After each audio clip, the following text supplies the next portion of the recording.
दोस्तों नमस्कार, स्वागत है आप सभी का कुमार कौशल क्लासेस में। दोस्तों आज हम लोग चित्रकला के तहत टीजीटी पीजीटी चित्रकला के तहत एक बहुत ही महत्वपूर्ण टॉपिक को कवर करेंगे। यूँ समझिए कि गागर में सागर दिया जा रहा है। बहुत ही कम समय और बहुत ही कम बातचीत करके हम लोग प्राचीन यूरोपीय चित्रकला के दूसरे पार्ट को बखूबी अध्ययन करेंगे, क्योंकि इसका पहला पार्ट आधुनिक चित्रकला जो यूरोप की थी और जो यूरोप में प्रमुख वाद थे उसको हमने अलग वीडियो में कवर किया है। हम और मैम मिल करके दोनों लोग कवर किए थे उसको, तो आप उसको जा करके देख सकते हैं। तो पहला पार्ट आधुनिक से बनाया गया था, जो विभिन्न वाद और उसके प्रथम चित्र को लेकर के था, उनके उद्भव के स्थान को लेकर के था। जैसे रोमांसवाद है, घनवाद है, जितने भी वाद हैं उन सभी वादों को उसमें समझाया गया है, बताया गया है। और इतनी सारी चीज़ें आपके एग्ज़ाम के दृष्टिकोण से बहुत ही पर्याप्त मानी जाती है। और ये लास्ट टाइम रिवीजन है दोस्तों। तो गागर में सागर वाली पथ पर चलते हुए आइए शुरुआत कर लेते हैं प्राचीन यूरोपीय चित्रकला की। तो प्राचीन यूरोपीय चित्रकला में दोस्तों सबसे पहले हम लोग देखेंगे जो प्राचीन स्पेन की गुफाएं हैं और जो फ्रांस की गुफाएं हैं। और इसी के साथ साथ बातचीत करेंगे जो विभिन्न नए सभ्यताएं, जो प्राचीन सभ्यताएं जन्म हुई थी, उन प्राचीन सभ्यताओं को देखेंगे। और कुछ कला की प्रकृति रही हैं, जैसे ग्रीक कला रही है, रोमन कला, ईसाई कला या वेजेंटाइन कला, गोथिक कला और इटली का पुनर्जागरण।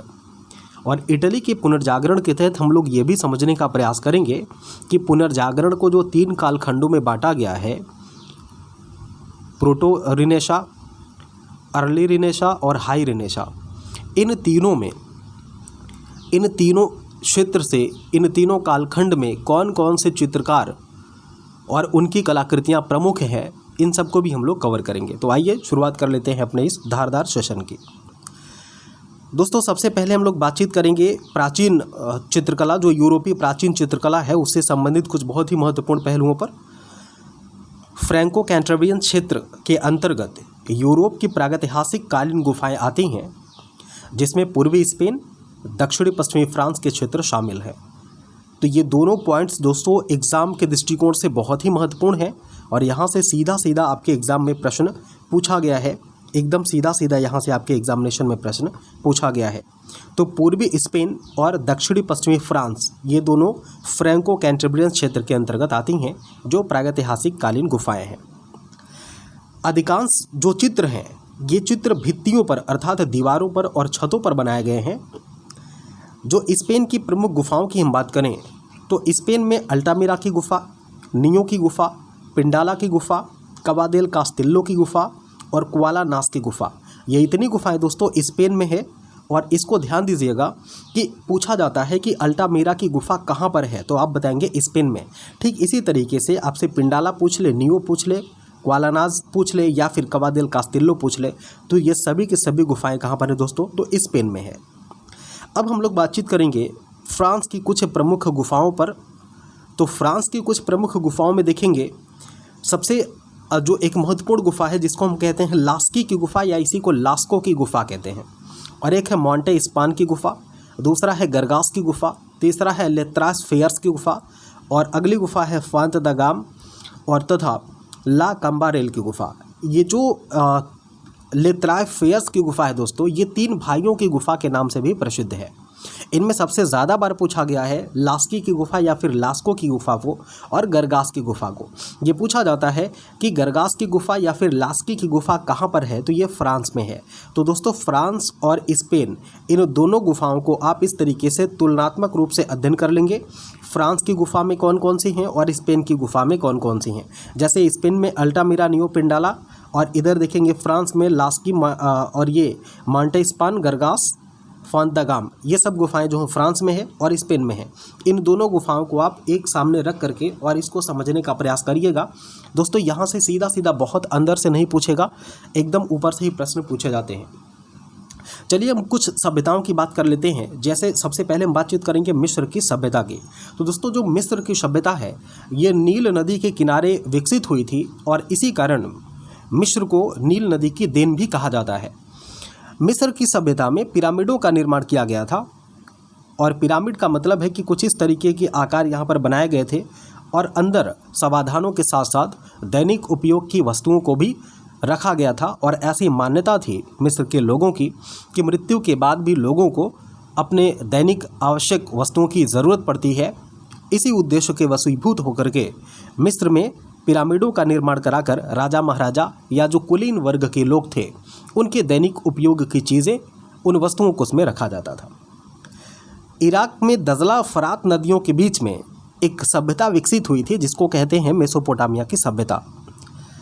तो कई बार पूछा गया है कि मेसोपोटामिया की सभ्यता कहाँ पर, तो इराक में, जो वर्तमान आधुनिक इराक है वहीं पर पहले मेसोपोटामिया की सभ्यता थी। ये दजला और फरात दो नदियों के बीच का क्षेत्र होता है जिसे मेसोपोटामिया कहा जाता है। अगला है सुमेरियन की सभ्यता। और सुमेरियन की सभ्यता अपने एक बहुत ही विशिष्ट कार्य के लिए प्रसिद्ध है। यहाँ पर ईंटों का जिगूरत बनाया जाता था, ईंटों का जिगूरत बनाया जाता था। और बेबीलोन की सभ्यता की बात करें तो यहाँ पर बेबीलोन की सभ्यता में एक मृत्यु की देवी बहुत ही प्रसिद्ध हैं जिनको कहते हैं देवी लिलिथ, जिनका नाम है देवी लिलिथ। तो कभी कभी पूछा गया है कि जो देवी लितिथ है, देवी लितिथ, ये जो इनको पूछा गया है कि जो लेबी तिथित हैं ये वास्तव में कहाँ या किस सभ्यता से संबंधित है। तो लिथित जो है ये बेबीलोन की सभ्यता से संबंधित हैं। आगे देखेंगे। हाँ, अगर किसी भी तरह की अन्य सूचना आपको चाहिए तो ये व्हाट्सएप नंबर है, आप हमारे इस केकेसी प्लेटफॉर्म का व्हाट्सएप नंबर है, आप इससे जुड़ सकते हैं। और इसी के साथ दोस्तों कुमार कौशल क्लासेस करके हमारा टेलीग्राम चैनल भी है। अगर आप इसका PDF प्राप्त करना चाहते हैं तो आप हमारे टेलीग्राम चैनल से अवश्य जुड़ जाएं। आगे देखेंगे कि यूनानी कला का जो प्रमुख केंद्र हुआ करता था वो एथेंस था। यूनानी कला का प्रमुख केंद्र एथेंस था और यूनान के कवि हुआ करते थे होमर। पूछा गया कि होमर कहाँ का कवि था, तो यूनान अथवा ग्रीक का कवि था। इसने 2 महाकाव्य लिखे हैं, इलियड और ओडिसी। 2 महाकाव्य इसने लिखे हैं, इलियड और ओडिसी।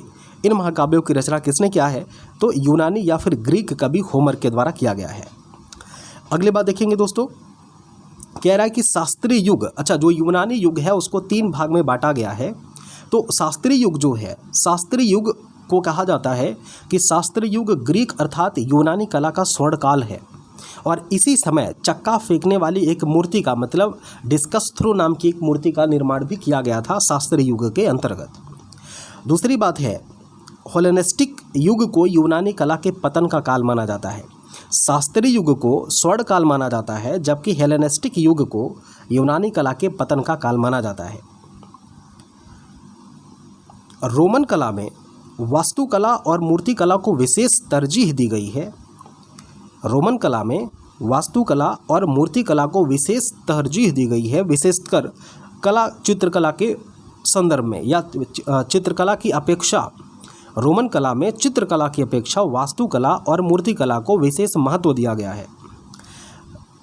आगे देखेंगे, ईसाई कला को वेजेंटाइन कला भी कहते हैं। ईसाई कला को वेजेंटाइन कला भी कहते हैं और इसका जो विकास है, माने वेजेंटाइन कला का जो विकास है ये रोम में हुआ था। ये रोम में हुआ था। अगर आपसे पूछे कि ईसाई या फिर वेजेंटाइन कला का विकास कहाँ पर हुआ था, तो ये रोम में हुआ था दोस्तों। और यह वास्तव में एक मणिकुट्टन चित्रकला शैली है। मणिकुट्टन का मतलब होता है कि वास्तव में जो ईसाई कला है या फिर मणिकुट्टन शैली पर जो आधारित चित्रकला है, इसका विकास रोम में हुआ है। और इसको आप ध्यान दीजिएगा, एक बार पूछा भी गया है कि ईसाई कला या फिर वेजेंटाइन कला का मतलब होता क्या है ना। ईसाई कला या फिर वेजेंटाइन कला का मतलब होता क्या, यहाँ से सवाल आपसे पूछे गए हैं दोस्तों। तो बिल्कुल आप पूरे विश्वास के साथ हमारे इस वीडियो को देखिए। यदि क्लास हमारा सेशन आपको पसंद आता है तो आप लाइक शेयर सब्सक्राइब ज़रूर करेंगे। आगे देखेंगे कि गोथिक कला जो होती है ये वस्तुतः एक वास्तुकला की शैली है। गोथिक कला एक वास्तुकला की शैली है और इसका विकास 12वीं सदी में फ्रांस में हुआ था। और गोथिक कला के चित्र जो हैं ये कांच की खिड़कियों पर जो रंगीन अवस्था होती थी, जैसे कोई कांच की खिड़की है और इस कांच की खिड़की में इसके चित्रण के लिए कार्य किया जाता था और रंगीन कांच के टुकड़ों को इस पर चिपका करके काम किया जाता था। अगली बात देखेंगे जो बहुत ही महत्वपूर्ण टॉपिक है, इटली का पुनर्जागरण। दोस्तों यूरोपीय इतिहास के संदर्भ में इटली का पुनर्जागरण बहुत ही महत्वपूर्ण टॉपिक है, चाहे वो इतिहास के संदर्भ में हो या फिर चित्रकला के संदर्भ में हो। तो पुनर्जागरण के काल को, पहली बात तो यह है कि इटली का पुनर्जागरण हुआ कहाँ था, तो ये इटली में हुआ था। और पुनर्जागरण के काल को 3 कालखंडों में बांट करके अध्ययन किया जाता है। सबसे पहला कालखंड है प्रोटो रेनेसा और दूसरा है अर्ली रेनेसा, तीसरा है हाई रेनेसा।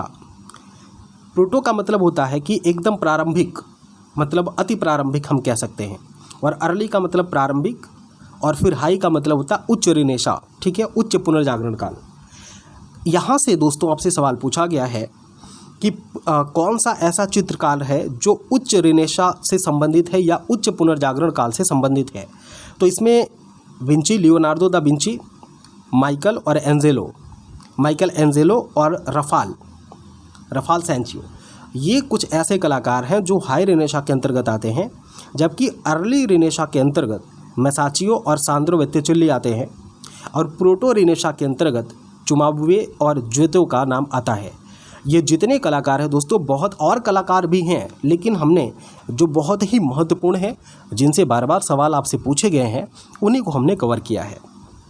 तो देखेंगे, ध्यान दीजिएगा कि आपसे इन तीनों कालखंड से, चाहे वो प्रोटो रेनेसा हो या फिर अर्ली हो या फिर हाई हो, इन तीनों में कौन से चित्रकार हैं, इनको ध्यान देना। एक बार फिर से मैं रिकॉल करवा दूं कि प्रोटो रेनेसा में चुमाबुए और ज्वेतो का नाम आता है, जबकि अर्ली रेनेसा में मेसाचियो और सांद्रो बोत्तिचेल्ली का नाम आता है, जबकि उच्च पुनर्जागरण काल में Leonardo da Vinci, Michael Angelo और रफाल सैंचियो का नाम आता है।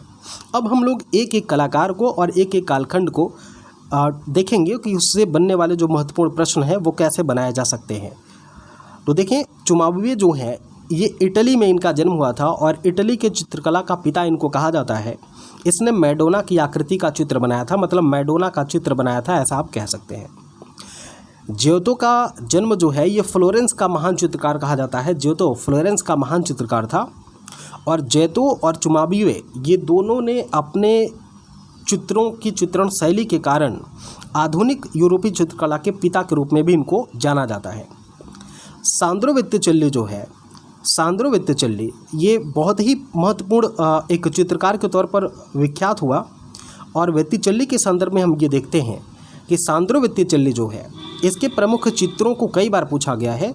जैसे एक चित्र इसका है वीनस का जन्म, दोस्तों बहुत ही इंपॉर्टेंट है, एकदम आप समझे कि कतई जहर वाला सवाल यहाँ से बनता है कि पूछेगा कि वीनस का जन्म का चित्र किसने बनाया है, तो ये सांद्रो बोत्तिचेल्ली के द्वारा बनाया गया है। फिर पूछेगा कि प्राइमावेरा चित्र किसने बनाया है, तो ये भी सांद्रो बोत्तिचेल्ली ने बनाया है। तो 2 चित्रों को याद करना है सांद्रो बोत्तिचेल्ली के, एक तो वीनस का जन्म और दूसरा प्राइमावेरा। मेसाचियो की बात करें तो मेसाचियो एक चित्र इसका रहा जिसका आदम हवा का स्वर्ग से निष्कासन, और दूसरा द ट्रिनिटी है, और तीसरा इसका चित्र है वर्जिन मैरी और शिशु ईशा। एक बड़ा ही प्रसिद्ध चित्रकार हुआ था घिरलैंडियो, और घिरलैंडियो का एक चित्र बड़ा ही प्रसिद्ध था जिसका नाम था कुमारी। दोस्तों जितने भी टॉपिक मैं कवर करवा रहा हूँ, आपको बता दूं कि आप पेपर सॉल्व करके देखिएगा कि यहाँ से ही प्रश्न पूछे गए हैं, और अगर आप इतना रिवाइज कर लेते हैं तो मुझे पूरा यकीन है कि यहाँ से मैक्सिमम क्वेश्चंस आपके कवर हो जाएंगे।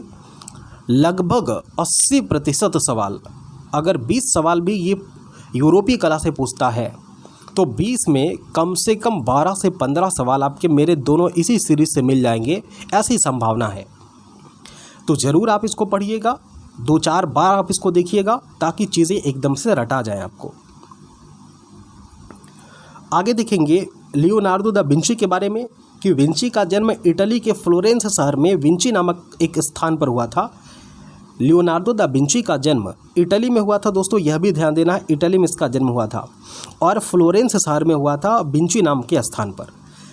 लियोनार्डो दा विंची कहा जाता है कि यह बहुत ही प्रतिभा संपन्न था। इसमें संगीतकार के भी गुण थे, यह एक इंजीनियर के तौर पर भी था, यह एक गणितज्ञ के तौर पर भी जाना जाता है, यह एक चित्रकार मूर्तिकार के रूप में भी जाना जाता है। तो बहुत सारी प्रतिभा थी लियोनार्डो दा विंची के अंदर, इसलिए इसको अपने युग का आश्चर्य कहा गया है। ठीक है, इसे युग का आश्चर्य कहा गया है क्योंकि यह बहुत सारी प्रतिभाओं का धनी था। लियोनार्डो दा विंची के कुछ प्रमुख चित्रों की अगर हम बात करें दोस्तों, तो विंची के प्रमुख चित्रों को ज़रा सा आप देखें कि जो विंची के चित्र हैं वास्तव में जैसे एक इसका सबसे प्रसिद्ध चित्र है मोनालिसा, जो पूरी दुनिया में या फिर यूरोपीय चित्रकला का सबसे खतरनाक और बेहद एक रहस्यमयी मुस्कान वाला चित्र माना जाता है। और ये वास्तव में अपने रहस्यमयी मुस्कान के लिए ही प्रसिद्ध है, दुनिया भर में प्रसिद्ध है, यूरोपीय चित्रकला की बात ही छोड़िए। मोनालिसा लियोनार्डो दा विंची का बहुत ही प्रसिद्ध चित्र है। और इस चित्र को या इस जो यह चित्र है ये लुब्रा संग्रहालय पेरिस में संग्रहित किया गया है। यह दोनों बात आपसे पूछी गई है कि मोनालिसा किसका चित्र है, तो विंची का है। फिर पूछेगा कि मोनालिसा कहाँ पर संग्रहित है, तो लुब्रा संग्रहालय पेरिस में संग्रहित है। इसका एक और बहुत ही प्रसिद्ध कई बार पूछा गया द लास्ट सपर या ईसा का अंतिम भोज, तो यह भी लियोनार्डो दा विंची का चित्र है। सैल खंडों की राजकुमारी, मैडोना व चाइल्ड, यह भी विंची के बहुत ही प्रसिद्ध चित्र है। अगर कुछ भी नहीं याद कर रहे हैं तो दो चित्र जरूर याद रखिएगा, लास्ट सपर माने अंतिम भोजन और मोनालिसा जो विंची के है। ये कई बार पूछे गए हैं और आगे भी पूछे जाएंगे। अगला चित्रकार है माइकल एंजेलो और इसका जन्म दोस्तों फ्लोरेंस के इटली में हुआ था, मतलब इटली के फ्लोरेंस शहर में हुआ था। तो ये फ्लोरेंस कई बार पूछा गया आपसे कि इटली के फ्लोरेंस में किसका जन्म हुआ था, तो ये माइकल एंजेलो का जन्म हुआ था। कुछ इसके चित्रकारों की बात करें तो माइकल एंजेलो ने जैसे एक चित्र बना था मरता हुआ दास, सिस्टीन चैपल, अंतिम निर्णय, लीडा वाहंस, इसका कई बार पूछा गया, बहुत ही इंपॉर्टेंट है लीडा वाहंस, और आदम की उत्पत्ति, पवित्र परिवार माने हॉली फैमिली। तो इनमें भी सबसे कई बार जो पूछा गया जैसे सिस्टीन चैपल, लीडा और हंस और पवित्र परिवार, ये तीन बहुत ही महत्वपूर्ण है। हालांकि महत्वपूर्ण तो सभी हैं, लेकिन फिर भी इनमें भी अगर आप देखना चाहें तो सिस्टीन चैपल, लीडा और हंस तो बहुत ही इंपॉर्टेंट है। अगली चीज़ देखेंगे कि रफाल सेंजियो जो है, रफाल सेंजियो का जन्म इटली में हुआ था दोस्तों। और इसके प्रसिद्ध चित्रों की बात करें तो जो 1000 बार पूछा गया है वो है स्कूल ऑफ एथेंस।